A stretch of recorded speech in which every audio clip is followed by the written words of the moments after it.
Excuse me, আপনি কি mister বিশুপাল? Yes, আমি বিশুপাল। আপনি? আমার একটা বৌভাতের অনুষ্ঠান বাড়িতে কয়েকজন সুন্দর দেখতে ছেলে মেয়ের সার্ভিসের জন্য লাগবে। ওখানে একটা জুস কাউন্টার হবে, সেখানে জুস বানাতে পারে এরকম একজন এক্সপার্ট, কিন্তু সুন্দর দেখতে একটা মেয়ে লাগবে। আর আপনি শুনলাম এখানে টেম্পোরারি জব দেন, তো এরকম কোনো সুন্দর সার্ভিসের মেয়ে পাওয়া যাবে আপনার এখানে? হয়ে যাবে, বসুন বসুন বসুন। আমার 4 জন সুন্দর দেখতে মেয়ে দরকার, মানে যারা আদব কায়দাটা খুব ভালো করে জানে। আর কারণ এটা অনেক বড় বাড়ি বৌভাতের অনুষ্ঠান, তো আমার সাপ্লায়ার এমনভাবে ঝুলিয়ে দিল না, আমি জীবনে কোনোদিন এরকম বিপদে পড়িনি। কিন্তু এই সার্ভিসের ছেলে মেয়েগুলো কিন্তু ভালো হতো, আপনি হয়তো কিন্তু আমার বদনাম হয়ে যাবে দাদা। দাঁড়ান দাঁড়ান দাঁড়ান, সুন্দরী মেয়ে লাগবে। হে মা রক্ষেকালী, আমাকে যেন বলে, আমাকে যেন বলে। আমি আমি জুস বানাতে পারি। ওকে দিয়ে চলবে? হ্যাঁ চলবে, তবে বাকি 3 জন? হয়ে যাবে, ঠিক সময় পেয়ে যাবেন। বলছি যে কত টাকা পাবো? 1500 টাকা পাবে। কাজ হয়ে গেলেই সাথে সাথে পেয়ে যাবো তো? অনুষ্ঠান শেষ হয়ে গেলে টাকা পেয়ে যাবে। এখন যেতে পারবে তো? হ্যাঁ, আমি রেডি। চলো তাহলে, তুমি জুস কাউন্টারটা সাজিয়ে গুছিয়ে রেডি করে নেবে, আর সন্ধ্যাবেলা ঠিক সময় মতো জুস কাউন্টারে বসেই হবে, ঠিক আছে? এই নিন আমার একটা কার্ড, বাকি 3 জনকে পাঠিয়ে দেবেন। বিকেলবেলা যে গ্রুপটা আসবে তুমি সেই গ্রুপের সাথে ঢুকে যাবে, ঠিক আছে? আসো। স্যার বলছি কোন বাড়িতে কাজ? এই তো সামনেই বাড়িটা, আসো আসো। যাক বাবা, সম্মানের সাথে অন্তত 1500 টাকা তো রোজগার করতে পারবো। সেটা আমি রাজুর হাতে তুলে দেব। ওরও তো খরচ খরচা হচ্ছে, টাকা তো লাগবেই। আচ্ছা, আমি যদি টাকাটা মায়ের হাতে তুলে দিই, মায়ের মনটা তো একটু হালকা হবে, মায়ের খুব ভালো লাগবে। জয় মা রক্ষিকালী। কি হলো, আসো। হ্যাঁ,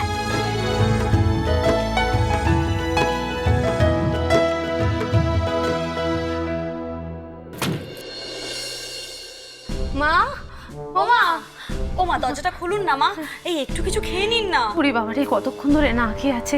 এই এতক্ষণ তো আমি না খেয়ে থাকতেই পারবো না। খুব মনের জোর কিন্তু মায়ের, বল। হ্যাঁ ও মামা, মা একটু দরজাটা খুলুন। ও মা, একটু কিছু খেয়ে হ্যাঁ নিন। খিদে পাচ্ছে না মা?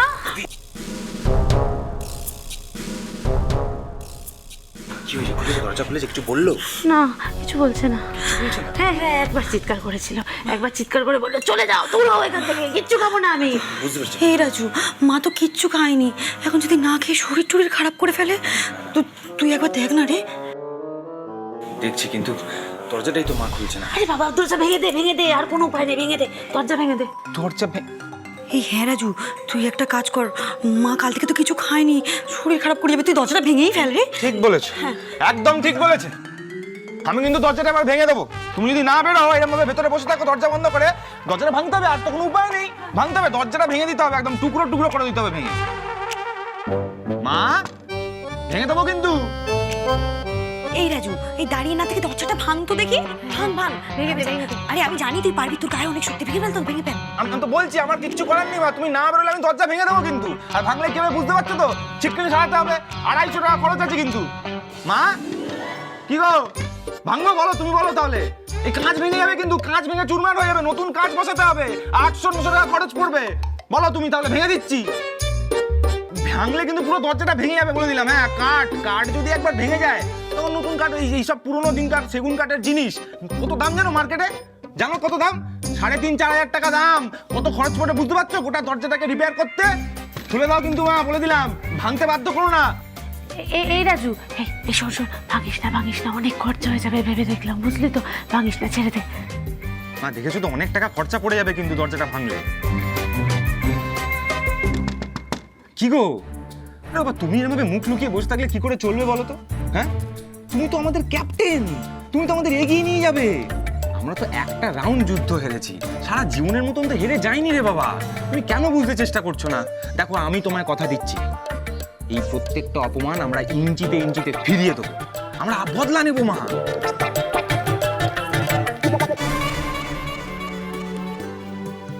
এই নাও, এই অ্যাপ্রন আর টুপিটা নাও।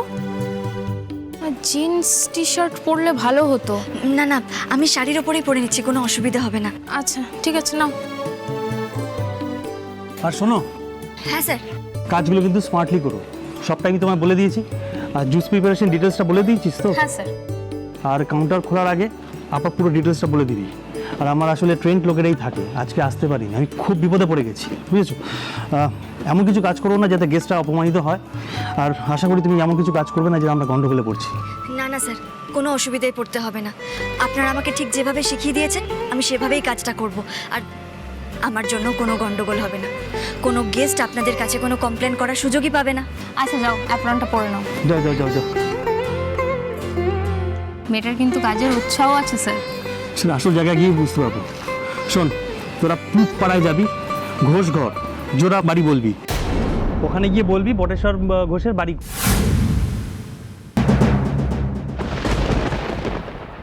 মা, মা, তুমি জানো টিয়া সকালবেলা উঠেই কাজের খোঁজে বেরিয়ে গেছে। আমাকে কি বললো জানো? ও বললো যে আমি তোমার মায়ের পাশে দাঁড়াবো, তোমার মায়ের লড়াইয়ে মায়ের সাথে থাকতে চাই আমি। আর কি বললো জানো মা? বললো যে যেদিনকে তোমার মা আমাকে সসম্মানে ভালোবেসে এই বাড়িতে তুলে নেবে সেদিনকেই আমি বাড়িতে পা রাখবো। আমি টিয়াকে সকালবেলা বিশুদার ওখানে দিয়ে এসেছি, ও একটা ভালো কাজ পেলেই করবে, তোমার সাথে দাঁড়িয়ে লড়বে, বুঝলে? এই রাজু, টিয়া কি কাজে গেছে? হ্যাঁ, যাবে না? আরে ও তো চায় মায়ের পাশে মায়ের সাথে দাঁড়িয়ে লড়তে। কিন্তু মা, তুমি যদি এরকম রাগ করে ঘরের ভেতর বসে থাকো তাহলে কি করে হবে বলো তো? হ্যাঁ, আমাদের কোথাও একসাথে লড়াই করতে হবে বলো। শোন রাজু, মেজো বৌমা তুমি শোনো, কাউকে শুনতে হবে না, বউয়ের সঙ্গে সঙ্গে আবার গ্যারেজে গিয়ে রাত কাটাচ্ছে। শোনো মেজো বৌমা, ভালো করে শুনে রাখো আমি কি বলছি।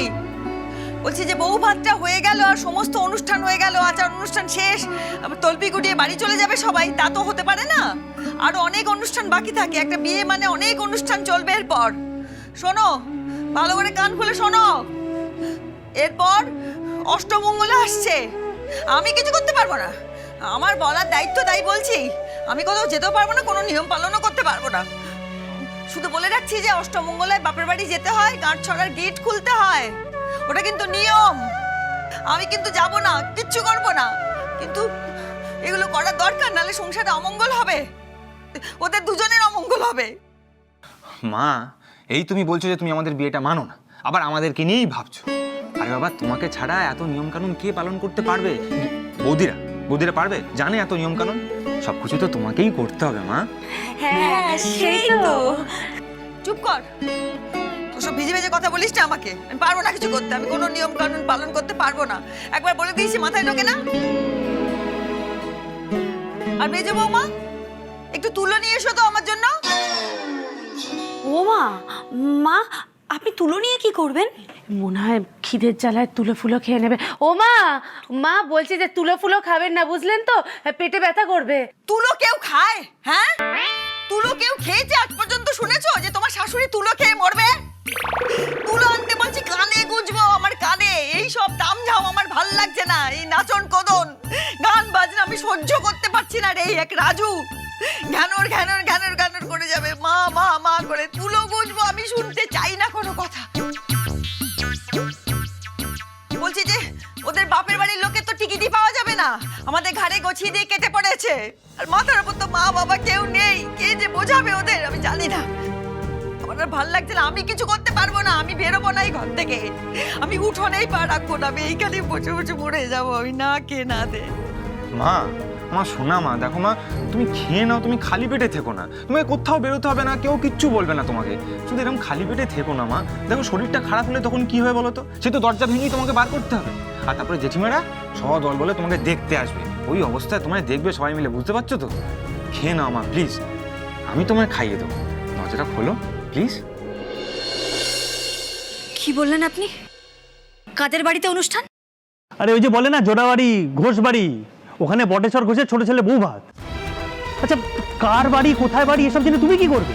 তুমি কাজ করবে, সার্ভিস দেবে, ক্লায়েন্ট খুশি হয়ে পয়সা দেবে, টিপস দেবে, ব্যাস হয়ে গেল। এমনিতে আমি নতুন লোকদের নিয়ে কাজ করতে যাচ্ছি, কি যে হবে কে জানে, খুব ভয় আছি। সর্বনাশ, আমি না যেতে পারবো না ওই বাড়িতে, আমাকে ক্ষমা করবেন।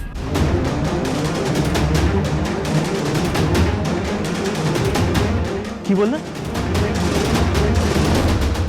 ইয়ার কি হচ্ছে? আমি বিশুদাকে তোমার জন্য সব অ্যাডভান্স দিয়ে এলাম, আর এখন তুমি বলছো কাজে যেতে পারবেন না।